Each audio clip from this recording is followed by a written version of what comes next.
இப்போதும் நினைத்தால் நெஞ்சம் நெகிழ்ந்திடுதே.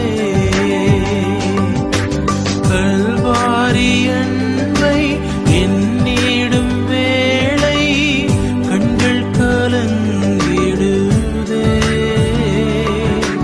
கர்த்தாவும் பாடுகள் இப்போதும் நினைத்தால் நெஞ்சம் நெகிழ்ந்திடுதே. ஆண்டவராகிய இயேசு கிறிஸ்துவின் நாமத்தில் கல்வாரி நேசம் ஊழியங்கள் சார்பாக உங்கள் அனைவருக்கும் எங்கள் வாழ்த்துக்களை தெரிவித்துக் கொள்கிறேன். இன்றைக்கு நான் கொடுக்கும் செய்தியின் தலைப்பு காணிக்கை. என்றால் எங்கள் அநேக கிறிஸ்துவ சபைகளில், முக்கியமாக சிஎஸ்ஐ கிறிஸ்துவ சபைகளில் இந்த மாதம் முழுவதும் அரிப்பின் பண்டிகையாகவும் வசன பண்டிகையாகவும் கொண்டாடுவார்கள். மக்கள் அனைவரும் அதிகமான காணிக்கையை கொடுக்க வேண்டும், பொருளாகவோ பணமாகவோ கொடுக்க வேண்டும் என்று எல்லாரையும் கண்டிப்பாக நிர்பந்திப்பார்கள். ஆனால் காணிக்கை கொடுப்பதின் மருத்துவத்தை உணர்ந்து கொண்டாலுடைய நாம் மனப்பூர்வமாக காணிக்கையை கொடுக்கவே முடியாது. நாம் நினைத்து கொண்டிருப்போம் நம்முடைய பீதாம்பரத்திலிருந்து ஆண்டவருக்கு சில காரியங்களை எடுத்து கொடுக்கிறோம் என்று. இல்லை பிரியமானவர்களே, தேவன்தான் நம்மளுக்கு எல்லாவற்றையும் கொடுத்து அருளி செய்தார் என்று நாம் நினைக்கும் பொழுது தேவனுக்கு நாம் எந்த ஒரு காரியமாக இருந்தாலும் மனப்பூர்வமாக அதை செய்வோம்.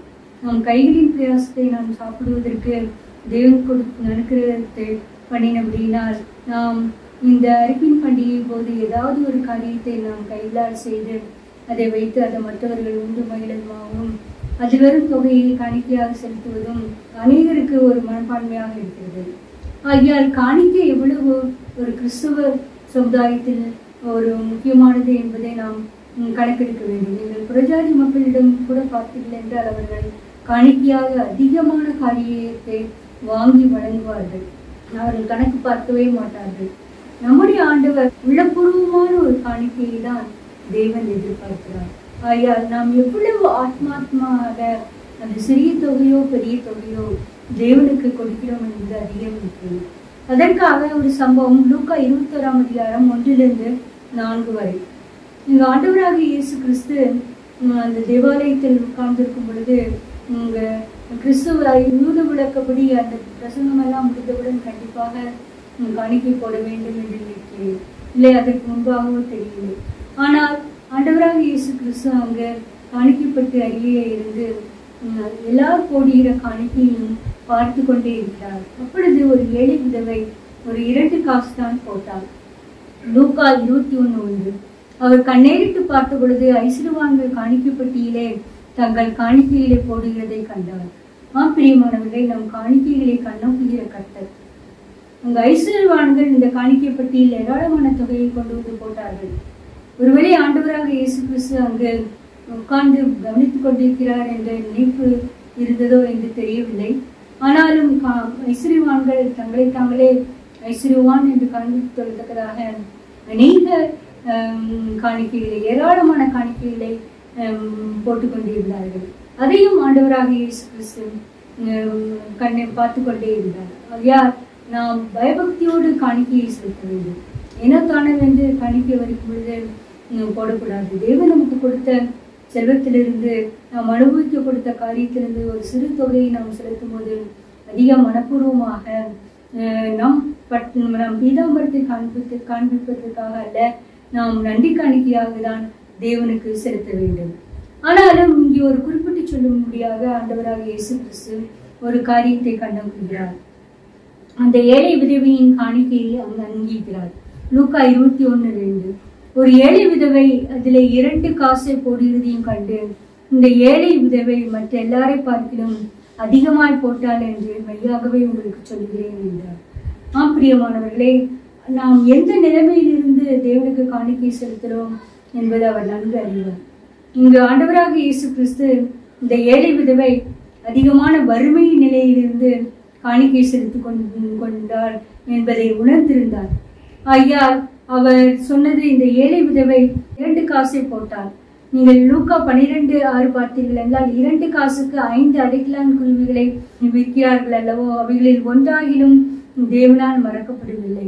பிரியமானவர்களை, 2 காசுக்கு 1 காசுக்கு 2 அடைக்கலான் குருவிகள், 2 காசுக்கு 4 அடைக்கலான் குருவிகள், கூடுதலாக ஒன்று வைத்துக்கொள் என்று கொள்கிற மாதிரி ஒரு 5 அடைக்கலான் குருவிகள். பிரியமானவர்கள், அவ்வளவு ஒரு அற்பமான தொகை தான் இந்த ஏழை விதவை போட்டாள்.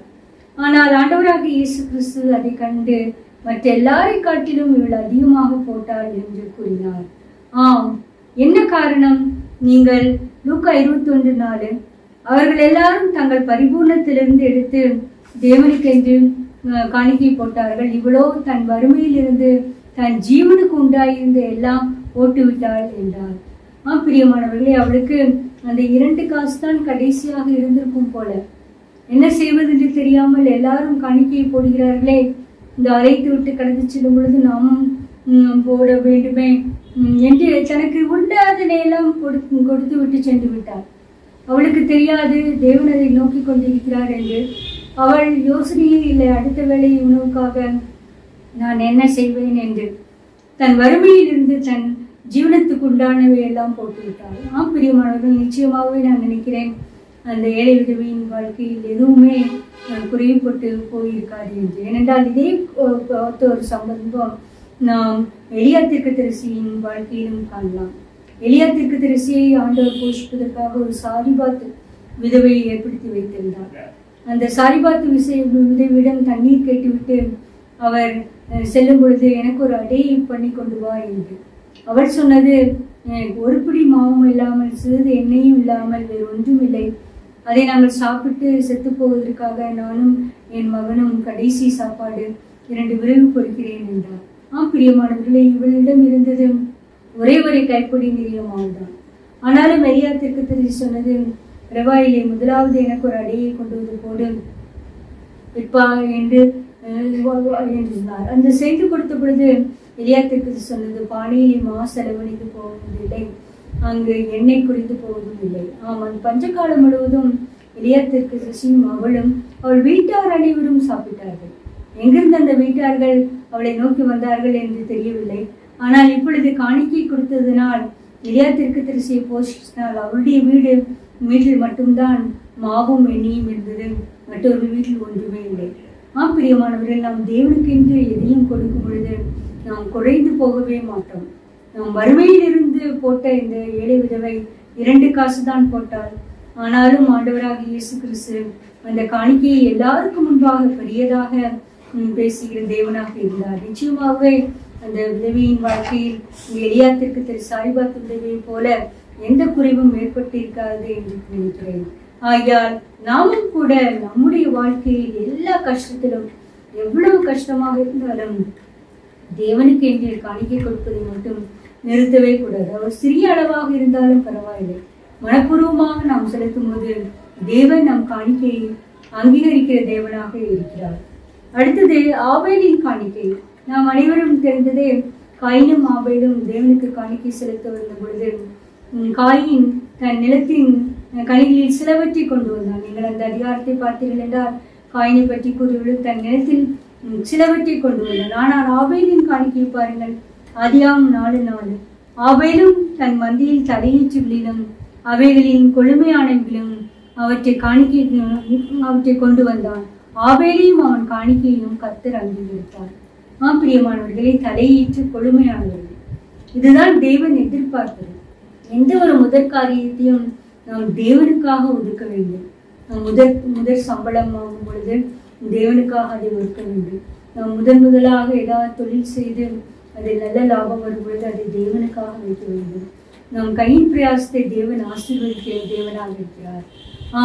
காயின் ஏனோ தானம் என்று தேவனுக்கு படைக்க வேண்டுமே என்றுதான் கொண்டு வந்தான். அதிக பெருமைக்காரன் என்று நினைக்கிறேன். அதனால்தான் தேவனை ஒரு பொருட்டாகவே எண்ணவில்லை, தேவனிடம்தான் நான் பெற்றுக்கொண்டேன் என்ற எண்ணமும் காயினுக்கு இல்லை. அதிகால் தான் ஆபேல் அதிக பயபக்தியோடு தலையீற்றை பார்த்து பிரித்து வைத்து அதில் கொழுமையானவர்களை எடுத்து வைத்து தேவனுக்கு என்று கொண்டு வந்தார். மனக்கிடக்கையை பார்க்கிற தேவன் உள்ளபூர்வமாக காயினையும் ஆபேலையும் காணிக்கையும் அங்கீகரிக்கத்தக்கதாக அவன் ஆபேல் காணிக்கை கொண்டு வந்தான்.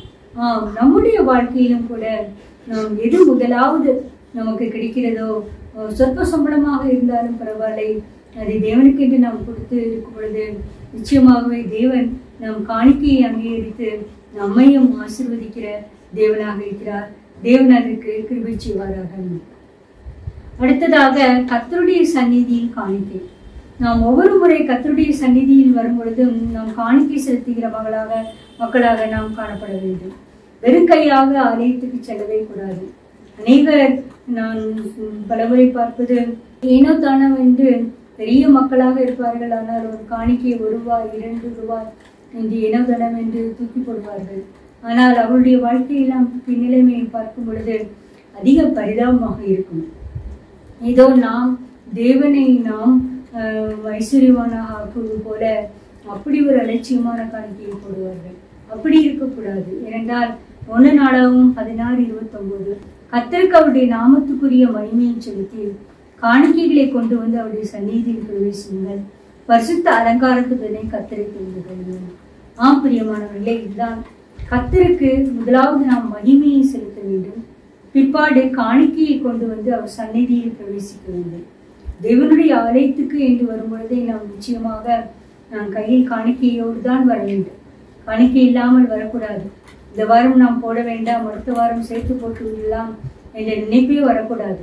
தேவன் அந்த வாரத்தில் நம்மை போஷித்து காப்பாற்றி இருக்கிறாரே, நமக்கு இன்னும் ஆயுஷ் நாட்களை கூட்டி தந்திருக்கிறாரே, அந்த நினைப்போடு நாம் தேவனுக்கு காணிக்கை செலுத்த வேண்டும். ஆகையால் தான் 1 நாளாகவும் 16:29 பார்க்கும்பொழுது அவருடைய நாமத்துக்குரிய மகிமையை செலுத்தி காணிக்கையை கொண்டு வந்து அவர் சந்நிதியில் பிரவேசியுங்கள், பரிசுத்த அலங்காரத்துடனே கர்த்தரை தொழுது கொள்ளுங்கள். இந்த காரியங்களை நாம் செய்து பின்பால் தான் நாம் தொழுது கொள்ளும் பொழுது ஆராதனை என்று இன்று அநேக ஆலயங்களில் செய்கிறார்கள். அந்த ஆராதனை தேவனால் ஏற்றுக்கொள்ளப்படும். வெறும் கையோடு தேவனுடைய ஆராதனைக்கு நாம் பிரவேசித்தோம் என்றால், இல்லை வேடிக்கை பார்ப்பதற்காக நாம் தேவனுடைய ஆலயத்தில் வந்தோம் ஆனால் எந்தவித பிரயோஜனமும் இல்லை. ஆகையால் இது முதல் கொண்டு நாம் ஒரு தீர்மானம் செய்வோம். நமக்கு இருக்க தொகையில் எது ஒரு நல்லதாகப்படுகிறதோ, மனதிற்கு திருப்தியாகப்படுகிறதோ அந்த காணிக்கையை நாம் தேவனுக்கு செலுத்த வேண்டும். ஏனோ தானே வேண்டு 1 ரூபாய் 2 ரூபாய் 5 ரூபாய் என்று போடக்கூடாது. தேவன் நம் காணிக்கையை அங்கீகரிக்கிற தேவனாக இருக்கிறார். ஆகையால் அவருடைய சந்நிதி பிரகாரத்தில் நாம் பிரவேசிக்கும் போது நிச்சயமாகவே நாம் காணிக்கையோடு தான் நான் பிரவேசிக்க வேண்டும். தேவன் அதற்கு கிருபை செய்வாராக. அடுத்ததாக நாம் ராஜாக்களும் காணிக்கை செலுத்த வேண்டும். இங்கு ஆண்டவராக இயேசு கிறிஸ்துவை நீங்கள் பார்த்தீர்கள் என்றால் அவர் ராஜாவாக இருந்தார்.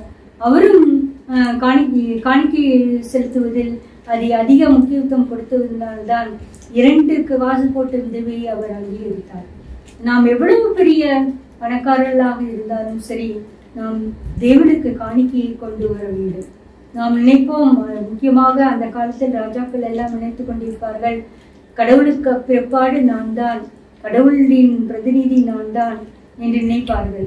அவர்கள் ஏன் காணிக்கை செலுத்த வேண்டும் என்று நினைத்து இருக்கக்கூடாது என்பதற்காக தான் தேவன் இவ்வாறு ஒரு வசனத்தை கொடுத்தார். சங்கீதம் 72:10 தர்ஷீஷின் ராஜாக்களும் தீவுகளின் ராஜாக்களும் காணிக்கைகளை கொண்டு வருவார்கள், ஷேபாவிலும் சேபாவிலும் உள்ள ராஜாக்கள் வெகுமானங்களை கொண்டு வருவார்கள்.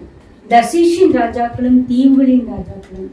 அப்படி என்றால் தேவனுடைய ஆலயத்தை ஓடி தேடி வருகிறவர்கள், வெகு தூரத்திலிருந்து வருகிறவர்கள் தேவனுக்கு கண்டிப்பாக காணிக்கை கொண்டு வர வேண்டும்.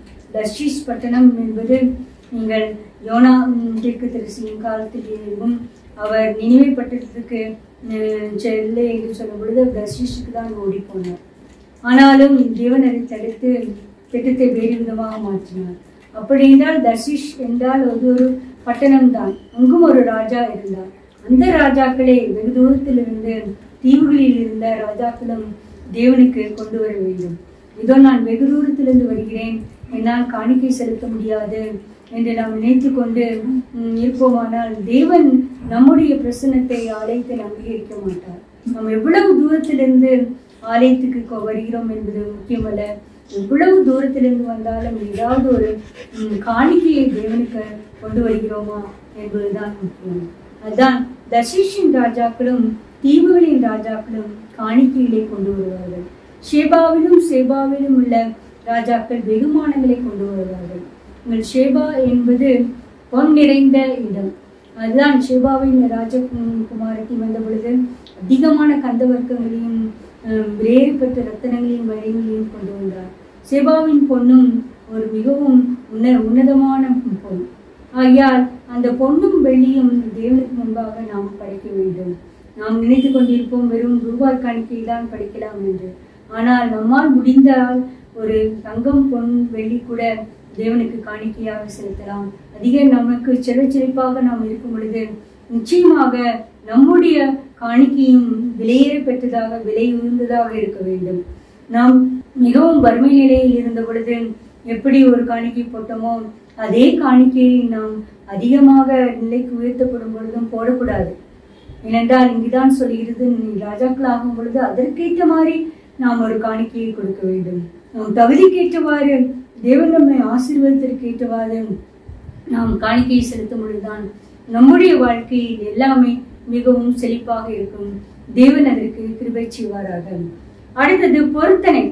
நம்ம அநேக தரங்களில் பொருத்தனையாக கூட நாம் காணிக்கை செலுத்தலாம்.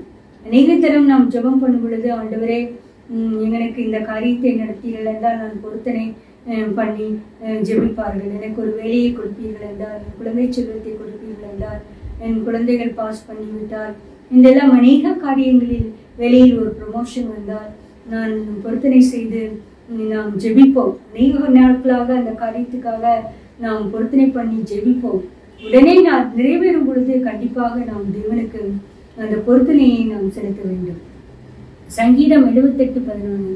பொருத்தனை பண்ணி அதை உங்கள் தேவனாய கர்த்தருக்கு நிறைவேற்றுங்கள்.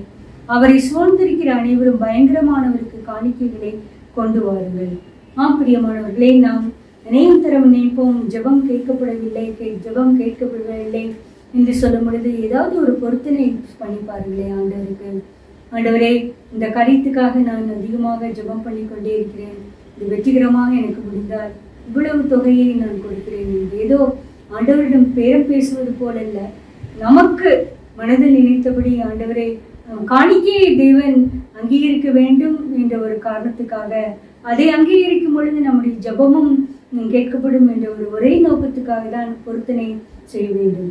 எதற்கெடுத்தாலும் ஒண்ணுமில்லாமல் ஒரு பொருத்தனை செய்துவிட்டு அதை செலுத்தாமல் இருக்கக்கூடாது. என பிரசிங் சொல்கிறார், நீ ஒரு பொருத்தனையை செய்து கொண்டால் அதை செய், நீ செய்யாமல் போனால் நீ பொருத்தனை பண்ணாமல் இருப்பதே நல்லது என்றார்.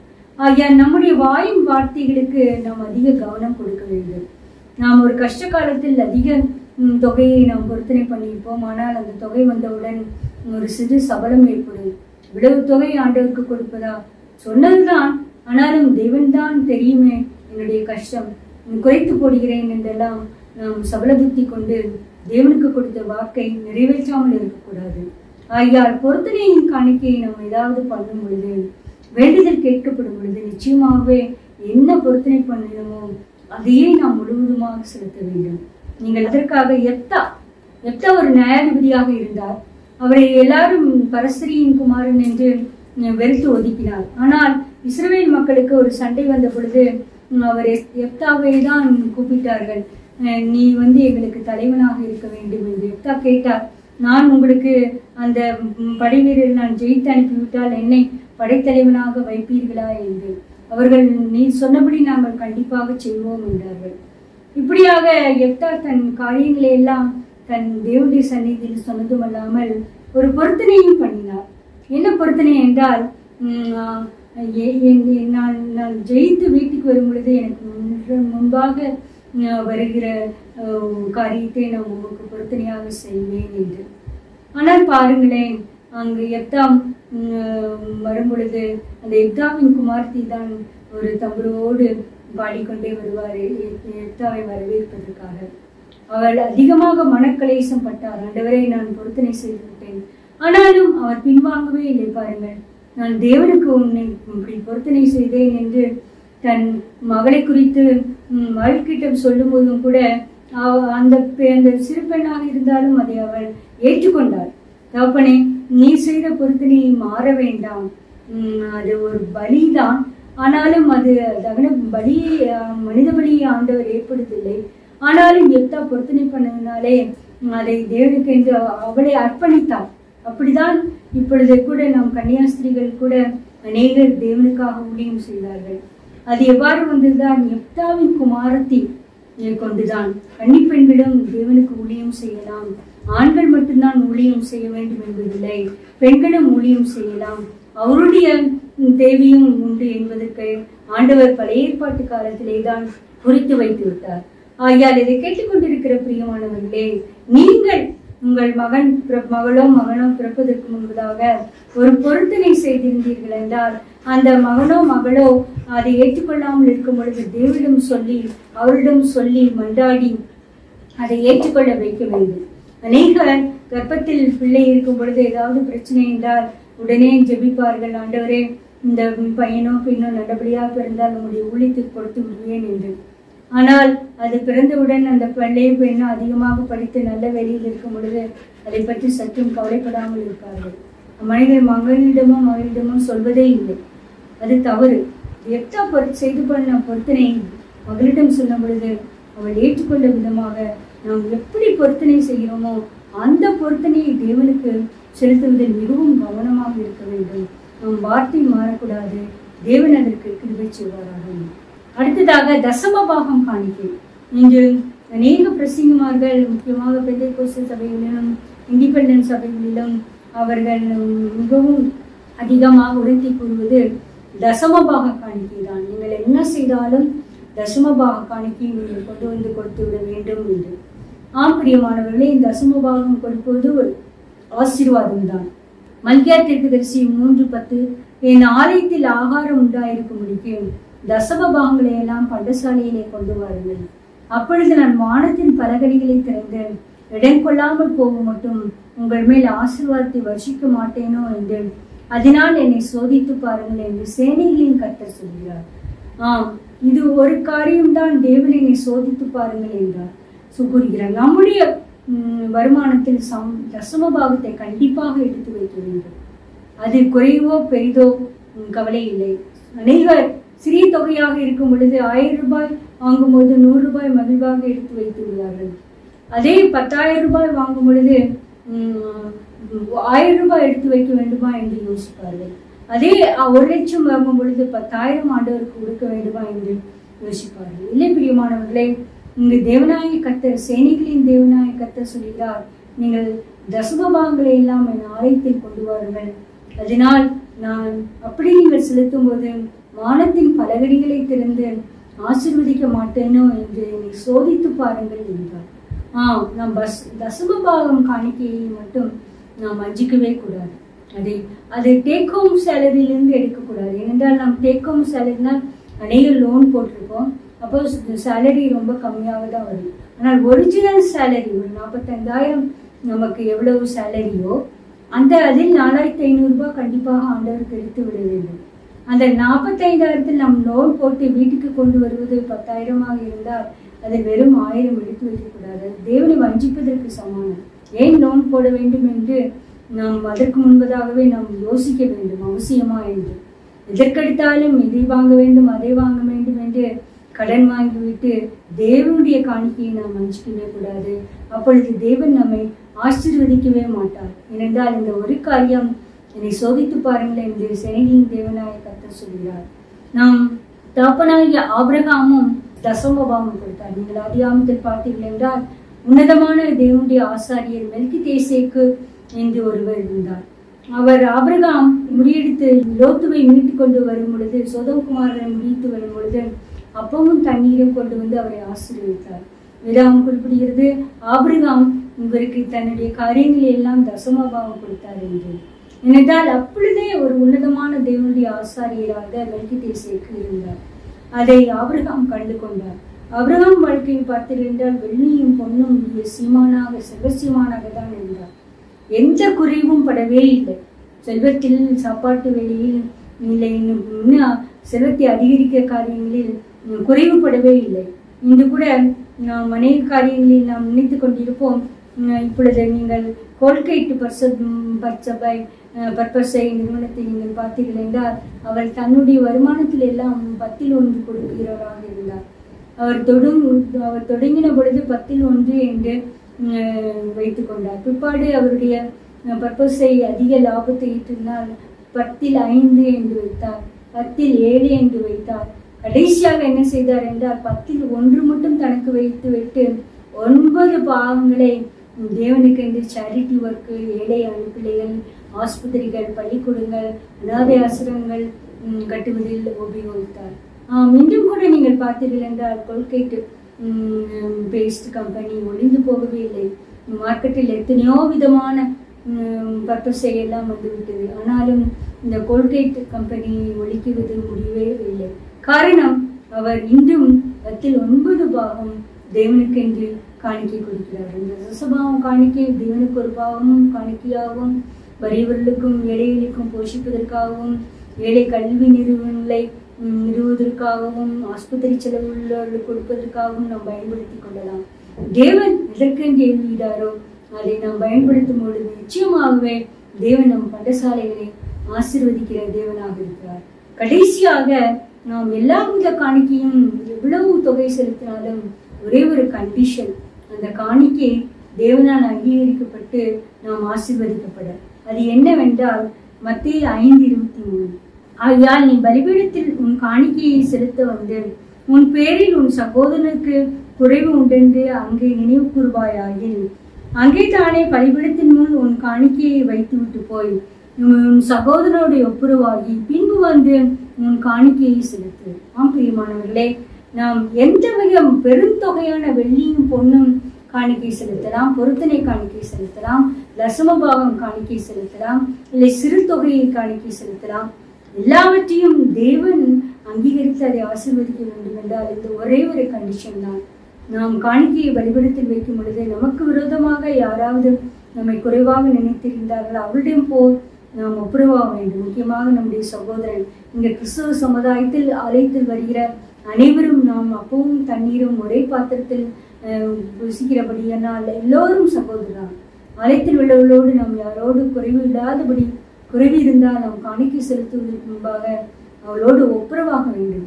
அப்பொழுதுதான் தேவன் நம் காணிக்கையை அங்கீகரிப்பார். நாம் எவ்வளவு பெருந்தொகை கொடுக்கிறோம் என்பது அல்ல, நாம் ஒப்புரவாகிய தொகையை கொடுக்கிறோமா என்பது. நாம் பொருத்தனை செய்து காணிக்கை செய்வது அல்ல, நாம் சகோதரோடு ஒப்புரவாகி யாரிடம் பகையில்லாமல் தேவனுக்கு பொருத்தனை செய்கிறோமா என்பதுதான் முக்கியம். நாம் தசமபாகம் காணிக்கையை கொடுப்பது பெரியதல்ல, ஆனால் நாம் சொந்த சகோதரோடும் நம் கூட இருக்கிற திருச்சபை அங்கத்தினரோடும் ஒப்புரவாகி சமாதானமாகி காணிக்கை செலுத்துவதுதான் முக்கியம். தேவன் அதற்கு கிருபை செய்வாராக. தேவன் நம் காணிக்கையை அங்கீகரிப்பதற்காக தேவன் இந்த சத்தியத்தை உணர்ந்து கொள்ளும்படி கிருபை செய்வாராக. ஜெபம். நேசிக்கிற அன்பான பிதாவே, ஆண்டவரே, காணிக்கை என்ற தலைப்பில் சில காரியங்களை செலுத்தோம். ஏழை விதவை 2 காசு தான் போட்டால் கர்த்தாவே, ஆனாலும் ஆண்டவராக இயேசு கிறிஸ்து எல்லாவற்றிலும் மேலான போட்டால், தன் வறுமையிலிருந்து தன் ஜீவனுக்குள்ளதை எல்லாம் போட்டால் என்று சாட்சி கூறுகிறீரே, அப்படியே எங்களுடைய காணிக்கையும் சாட்சி கூறுகிற காணிக்கையாக இருக்க வேண்டும் என்று கெஞ்சுகிறோம். ஆண்டவரே, ஆபேலின் காணிக்கையை நீர் அங்கீகரித்தது போல எங்களுடைய காணிக்கையும் நீர் அங்கீகரிக்க வேண்டும் என்று கெஞ்சுகிறோம் கர்த்தாவே.